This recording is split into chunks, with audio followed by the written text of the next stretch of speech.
For all you youngsters who think Shannon Sharpe is just a media personality, oh boy, are you wrong. Unlike his talk show counterparts, Unk could bowl. Not only is he a Hall of Famer with 3 Super Bowl rings, but he revolutionized the tight end position and forever changed the way an NFL offense operates as one of the biggest personalities in NFL history.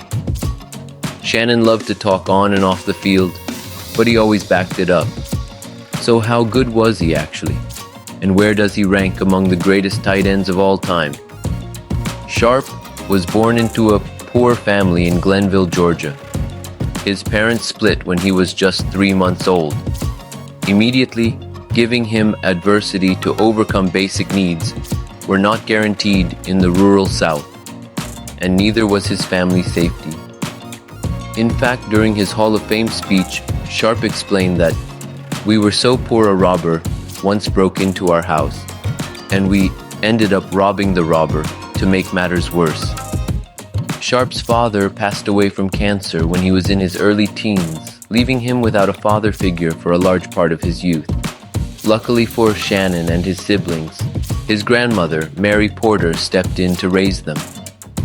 Porter also helped take care of several other extended family members. See my grandmother and grandfather. They raised me, and I hung on everything they say, but they didn't know it. So everyone lived packed into one small home, barely fit for a family of 4. You know, there's no paneling in the house, there's no insulation in the house. It was basically cinder block. It was really cold in the winter. But while the Sharpe family didn't have much, what Shannon and his older brother Sterling did have was sports. That was going to be their way out at Glenville High School. Sterling was a superstar athlete playing basketball, football, and running track.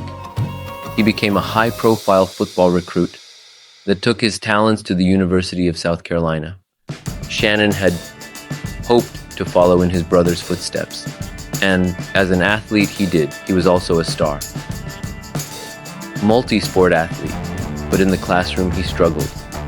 So his only offer came from the local Division II school. Savannah State Sharwood continued to play multiple sports at Savannah, playing basketball, competing in track and field events, and suiting up for the Tigers football team.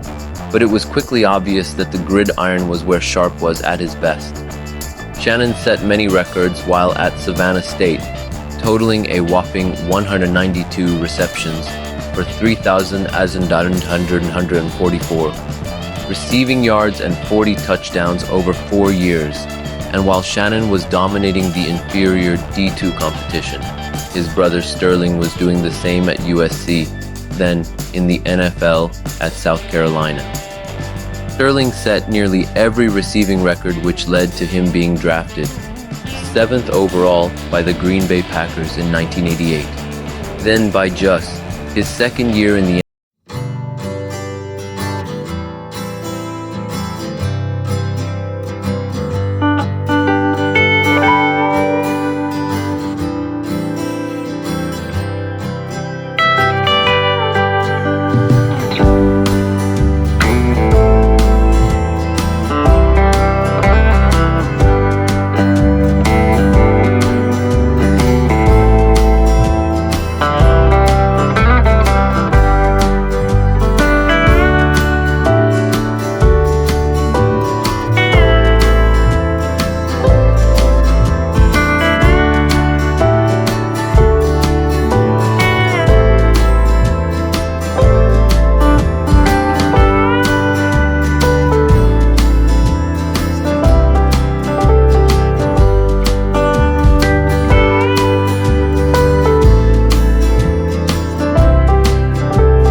so. Together, sadly, though. NFL seasons. It was a gridiron tragedy that Sterling, who looked destined to be a Hall of Famer, could not keep playing in the NFL alongside Shannon. But I played football because my brother played. And man, it broke my heart when he said it was over, as heartbreaking as Sterling's injury was. It only added further motivation for Shannon. The Broncos tight end was dedicated to representing the Sharpe name, and he would eventually get the chance to honor his brother's playing career with the ultimate tribute. However, Sharpe was still relentless in pursuing his ultimate goal of winning a Super Bowl title by 1995. The Broncos had built a team that could match up with anyone offensively, and it was time to take advantage of that. But it didn't come easy. The Broncos struggled in the 95 season under new head coach Mike Shanahan, failing to make the playoffs at 8-8. Frustratingly for Sharpe, the Denver defense let them down on several occasions, while the offense finished third in the NFL in total yards. Even worse, Sharpe missed significant time due to an injury. For the first time in his career, the Broncos tight end only started 12 games, but still scored 4 touchdowns and totaled 756 receiving yards, the second most of any NFL tight end that season. Performing at that level, while injured, only further proved Sharpe's talent and toughness.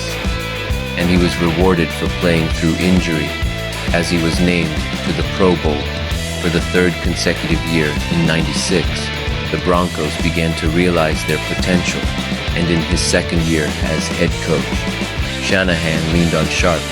As the Broncos started the campaign with an astonishing 12-1 record, they went on to outscore opponents 391 to 275. That season, finishing the year 13-3, with Sharpe being the key reason for their offensive success. In 15 games, Sharpe brought down 80 receptions for 1.62 yards and a career-high 10 touchdowns. And as he was torching opponent defenses, he would let him know about it. The New England Patriots found that out the hard way in the middle of a dominant 34-8 win. Sharpe pulled out a red telephone on the sideline and infamously shouted, "President, we need a National Guard. We need as many me as you can spare, 'cause we are killing the Patriots.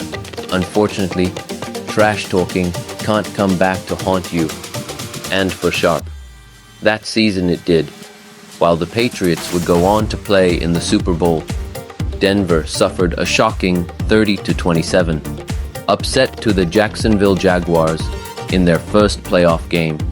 Sharpe and the Broncos were back to square one over that 96 season. They had become the team to beat in the NFL, and getting beat in the first round of the playoffs wasn't part of the script. Considering that John Elway was now 37 time, was running out. But after being humbled, the Broncos had a chip on their shoulder. Entering the 97 season, Denver won their opening 6 games, with Sharpe bringing down 18 receptions for 266 yards and a touchdown. Not a bad best NFL content. Be sure to like and subscribe also. Check out some of our other videos on the screen now.